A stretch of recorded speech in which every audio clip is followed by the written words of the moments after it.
I Am That. Talks with Sri Nisargadatta Maharaj. Chapter 16. Desirelessness, the highest bliss. Questioner. I have met many realized people, but never a liberated man. Have you come across a liberated man? Or does liberation mean, among other things, also abandoning the body? Maharaj. What do you mean by realization and liberation? Questioner. By realization, I mean a wonderful experience of peace, goodness, and beauty, when the world makes sense and there is an all-pervading unity of both substance and essence.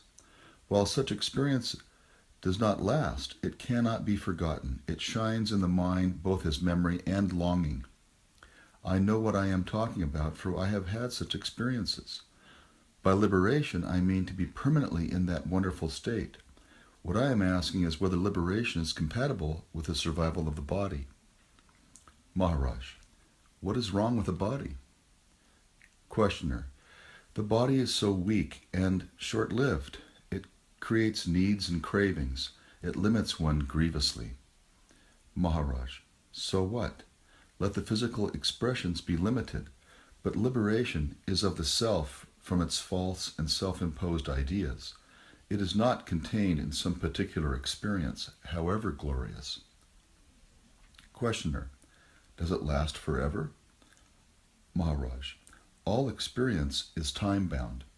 Whatever has a beginning must have an end. Questioner. So liberation, in my sense of the word, does not exist? Maharaj. On the contrary, one is always free. You are both conscious and free to be conscious. Nobody can take this away from you. Do you ever know yourself non-existing or unconscious? Questioner. I may not remember, but that does not disprove my being occasionally unconscious. Maharaj. Why not turn away from the experience to the experiencer and realize the full import of the only true statement you can make, I am? Questioner. How is it done? Maharaj. There is no how here. Just keep in mind the feeling I am. Merge in it till your mind and feeling become one. By repeated attempts, you will stumble on the right balance of attention and affection, and your mind will be firmly established in the thought-feeling I am. Whatever you think, say, or do, this sense of immutable and affectionate being remains as the ever-present background of the mind. Questioner. And you call it liberation? Maharaj. I call it normal. What is wrong with being, knowing, and acting effortlessly and happily? Why consider it so unusual as to expect the immediate destruction of the body? What is wrong with the body that it should die? Correct your attitude to your body and leave it alone. Don't pamper, don't torture. Just keep it going, most of the time below the threshold of conscious attention. Questioner. The memory of my wonderful experiences haunt me. I want them back. Maharaj. Because you want them back, you cannot have them. The state of craving for anything blocks all deeper experience. Nothing of value can happen to a mind which knows exactly what it wants. For nothing the mind can visualize and want is of much value. Questioner. Then what is worth wanting? Maharaj. Want the best, the highest happiness, the greatest freedom. Desirelessness is the highest bliss. Questioner. Freedom from desire is not the freedom I want. I want the freedom to fulfill my longings.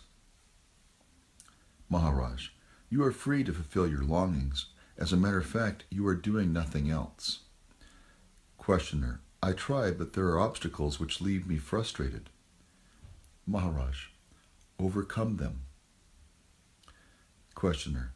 I cannot. I am too weak. Maharaj. What makes you weak? What is weakness? Others fulfill their desires. Why don't you? Questioner. I must be lacking energy. Maharaj. What happened to your energy? Where did it go? Did you not scatter it over so many contradictory desires and pursuits? You don't have an infinite supply of energy. Questioner, why not? Maharaj, your aims are small and low. They do not call for more. Only God's energy is infinite, because he wants nothing for himself. Be like him, and all your desires will be fulfilled. The higher your aims and vaster your desires, the more energy you will have for their fulfillment. Desire the good of all, and the universe will work with you. But if you want your own pleasure, you must earn it the hard way. Before desiring, deserve. Questioner, I am engaged in the study of philosophy, sociology, and education. I think more mental development is needed before I can dream of self-realization. Am I on the right track?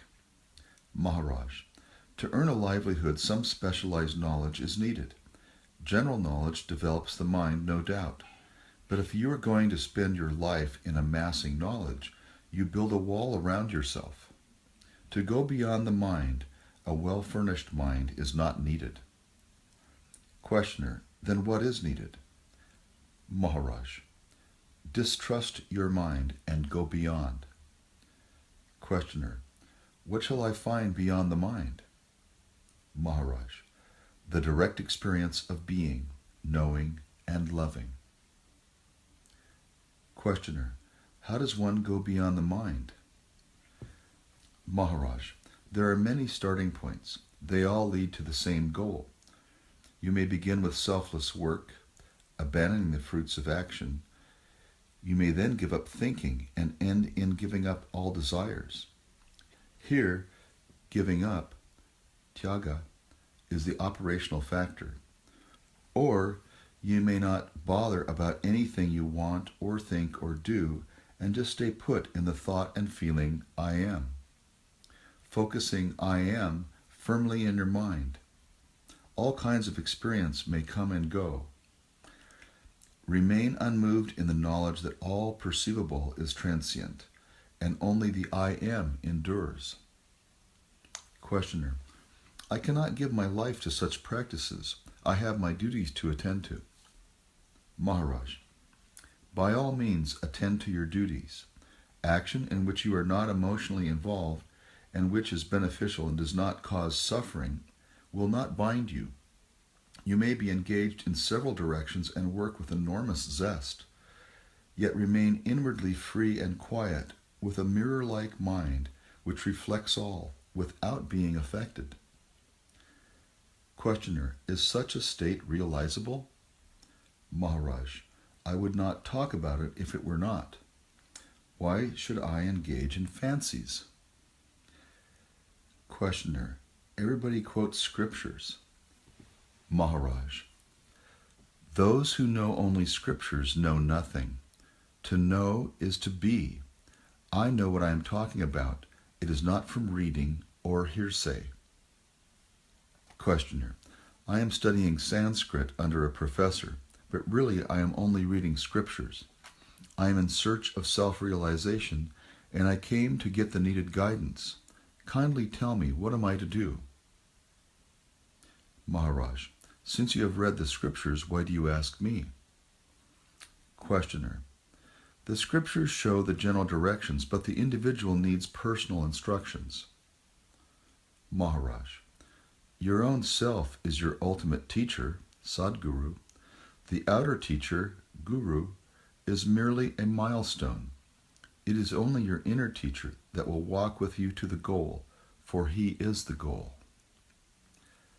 Questioner, the inner teacher is not easily reached. Maharaj, since he is in you and with you, the difficulty cannot be serious. Look within and you will find him. Questioner, when I look within, I find sensations and perceptions, thoughts and feelings, desires and fears, memories and expectations. I am immersed in this cloud and see nothing else. Maharaj, that which sees all this, and the nothing too, is the inner teacher. He alone is. All else only appears to be. He is your own self, Swarupa, your hope and assurance of freedom. Find him and cling to him, and you'll be saved and safe. Questioner: I do believe you, but when it comes to the actual finding of this inner self, I find it escapes me. Maharaj: the idea it escapes me, where does it arise? Questioner: in the mind. Maharaj: and who knows the mind? Questioner: the witness of the mind knows the mind. Maharaj: did anybody come to you and say, I am the witness of your mind? Questioner: of course not. He would have just been another idea in the mind.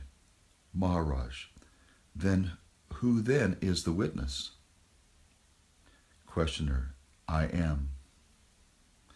Maharaj: so you know the witness because you are the witness. You need not see the witness in front of you. Here again, to be is to know. Questioner: yes, I see that I am the witness, the awareness itself, but in which way does it profit me? Maharaj: what a question! What kind of profit do you expect? To know what you are, is it not good enough? Questioner: what are the uses of self-knowledge?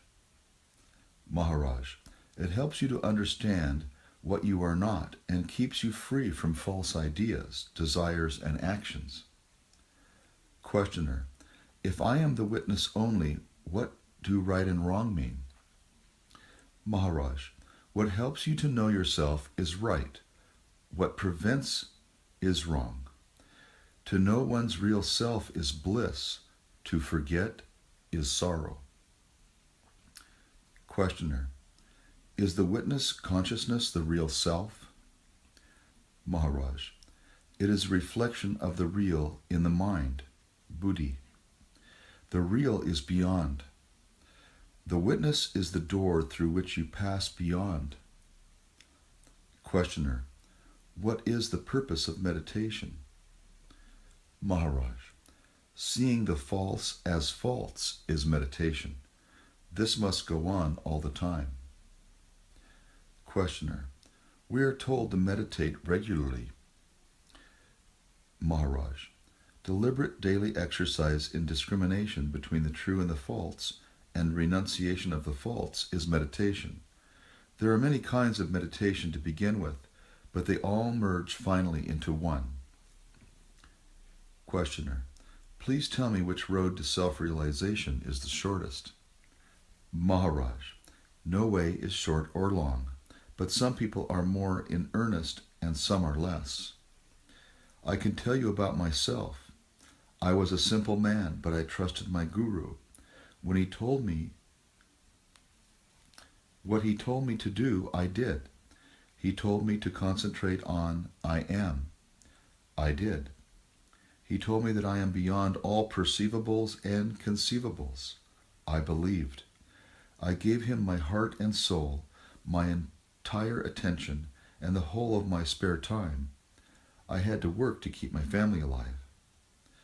As a result of faith and earnest application, I realized myself, Swarupa, within 3 years. You may choose any way that suits you. Your earnestness will determine the rate of progress. Questioner: no hint for me? Maharaj: establish yourself firmly in the awareness of I am. This is the beginning and also the end of all endeavor.